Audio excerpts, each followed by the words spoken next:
about a 3-minute opening, and then we're going to go with some questions that the chambers come up with via me and the chamber. It's all very fair, and then we're going to have 3 minutes to close. But before that 3 minutes, we need to give at least 30 minutes to the mayor to ask his one question.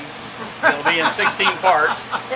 Yeah, but yeah, today I want Dave to let go and ask his questions. So be prepared for anything, guys. I don't know what's coming. Yeah. So anyway, really, let's see. Stephen, you were here first. You introduce yourself, ladies and gentlemen. Representative candidate Stephen Rosenblum. Woo! Yay, Steve! 3 minutes. Good afternoon. I am Stephen Rosenblum. I'm your Republican candidate for District 89. I want to thank the Chamber for holding this event, all of you for coming out here, and my opponent for coming out with us today. I am originally from Great Neck, New York, on the North Shore of Long Island. I have worked since 1986 in the retail medical supply and pharmacy business. I moved down to Florida in 2003 with my wife, who's a disabled nurse. I have never held or run for elected office previously.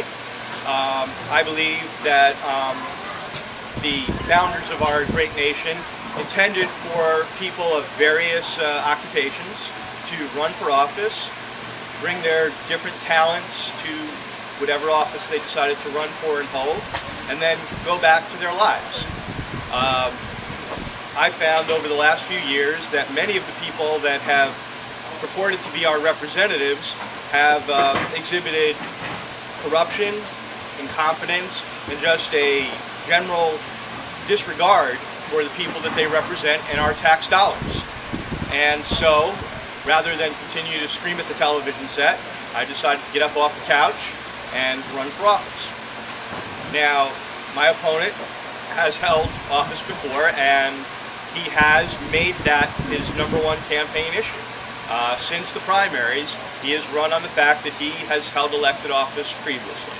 He was the one-term mayor of Lake Worth, and I'm sure he did some good things while he was there, but he also did some things that I'm not sure were that wonderful. Last week, he sent out a mailer where he made the very bold statement that he's the only qualified candidate. Obviously, I would beg to differ. He has made the assertion that he has championed road projects. It's true that he did do a no-bid contract to improve 6th Avenue South and 10th Avenue North. I believe in a down economy, it probably would have been prudent to take bids. We probably would have saved anywhere from $5 to $6 million for the taxpayers of Lake Worth if he had done that. So we have to question why he did that. He claims that he's a champion of ethics reforms. Unfortunately, it was actually Commissioner Jennings that introduced those reforms, and my opponent opposed them. And his specific quote was, and I believe I'm getting this right, was, "I'm not comfortable legislating ethics from the dais." He also kicked the seniors out of their rec center in order to create a day labor center.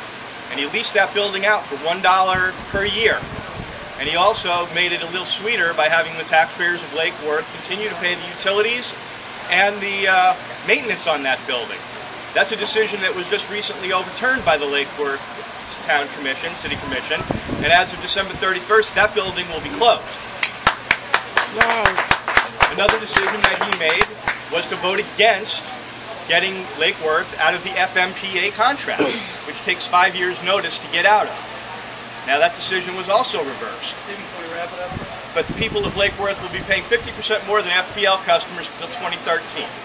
So I'm running to bring principles and common sense back to elected service, and I thank you again for your time. Before I tell you a little bit about myself, I want to just talk really briefly about my opponent, because I don't know him that well, but I want to tell you about something nice that he did.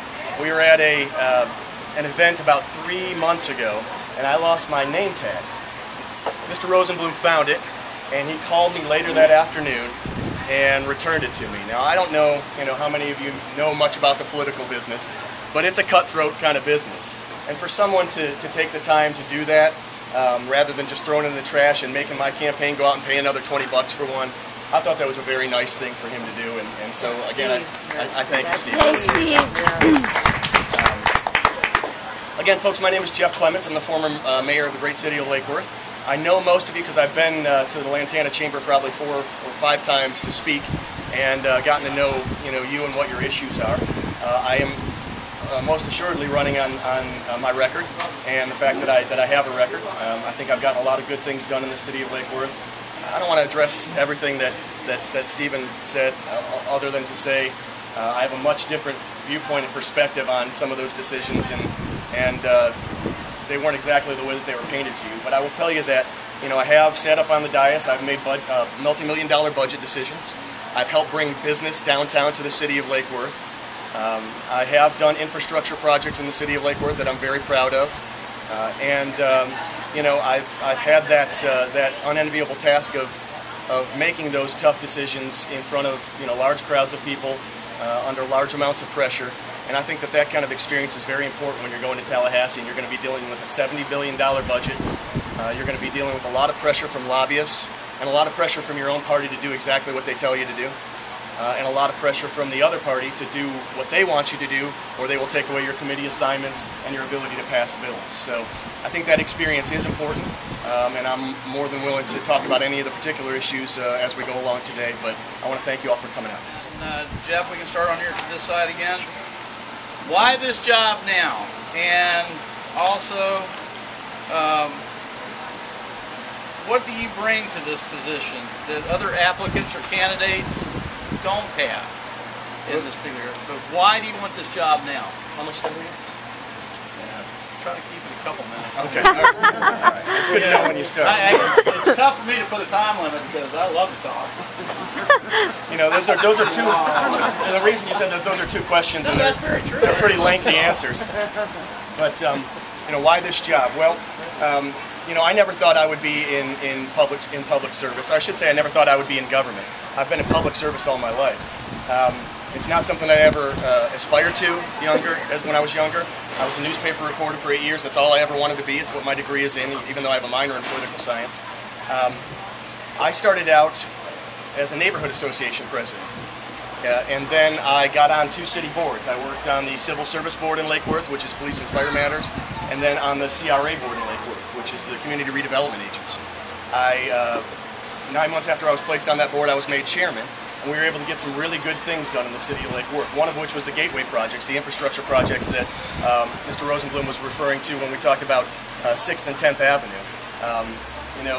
There's always debate over whether it's better to do a bid or not do a bid. If we did that project today, we probably could save a couple of $1 million, but that project was started back in 2004. It was a much different construction environment back then, and we had a design-build team, which is a little bit different than a bidding environment. And if you're familiar with how that works, it deals with qualifications as well as the ability to be able to do good projects at a good price.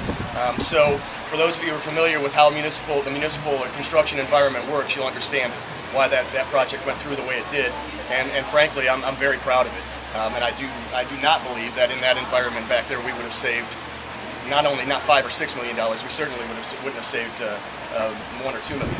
So the reason I'm running is I was able to get things done both at the city board level and at the city government level as mayor of the city of Lake Worth.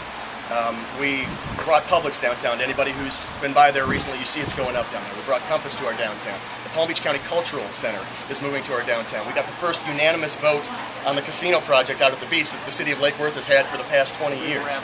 And so many more things. And we did that all in an environment where our tax revenue went from $16.2 million down to $12 million while I was there. So we did it with 25% less taxes. I think I have the experience to be able to take those things that I got done in Lake Worth and move them to Tallahassee.